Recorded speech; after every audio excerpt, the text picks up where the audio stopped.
Posible umanong maglabas ng arrest warrant ang International Criminal Court para kay Senator Bato de la Rosa. Ayon yan sa pasaring na pahayag ni Executive Secretary Lucas Bersamin na posible na raw arestuhin ang isang dating police chief nung panahon ng drug war.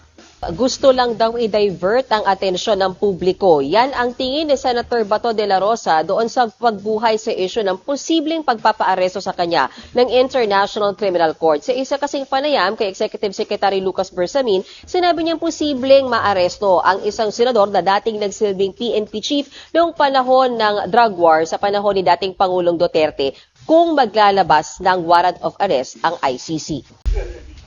Ruth, sabi nga ni Senator Bato, lumang issue na ang tungkol sa arestuhan. Pero bakit daw binubuhay muli? Giit niya, tila nililihis lang daw ng palasyo ang atensyon ng publiko mula sa issue na nagdadawit kay First Lady Liza Araneta Marcos sa pagkamatay ng negosyanteng si Paulo Tantoco. Nang matanong naman si Bato kung totoo nga ba ang pinupukol na issue sa First Lady, sabi niya, hindi niya naman alam dahil hindi daw siya ang nag-iimbestiga dyan. Hirit pa niya, tanungin na lang daw ang Beverly Hills Police Department. Sa gayon, wala naman daw impormasyon si Senator Bato kung maglalabas nga ng warrant laban sa kanya ang ICC. Pabiruding sinabi ng senador na kung nariyan na ang warrant, sa kanilang daw niya haharapin. Ika nga niya, tatawid na lang daw siya sa tulay pag nagawa na ito. Pakinggan natin, Ruth, ang ilang bahagi ng pahayag ni Senator Bato de la Rosa.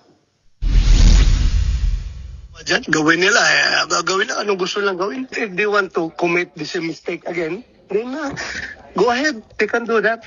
Yung ginawa na kay Pangulong Duterte ay napakalaking mistake yun. Kaya yaman na mahilig ang mga tao dyan sa Malacanang. Nagawa ang panibagong issue, kahit na old issue na, rehashed issue, ay i-recycle nila para lang to divert the people's attention.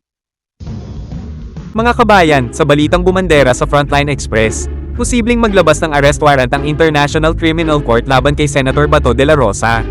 Pero teka, ang tanong ng bayan, posibleng lang ba o pinapakabalang tayo para may views? Kasi si Bato, chill na chill. Sabi niya, wala akong pakialam.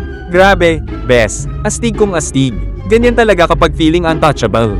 Parang hindi nananagot kahit libo-libo ang biktima. Habang ang ICC nag-iimbestiga, si Bato parang nagtataingang kawali. O baka sanay lang magpa-interview na walang laman. At kapag tinanong, Senator, anong masasabi niyo sa mga patayan? Eto sagot, si Lenny, si Leila, classic bata sa eskwela. Nahuli sa kapiyahan pero ang sagot, si Mark, kumopya rin. Kung di siya takot sa ICC, baka pwede rin siyang mag-tour doon. Libre airfare, may pa-courtroom at baka may souvenir pa.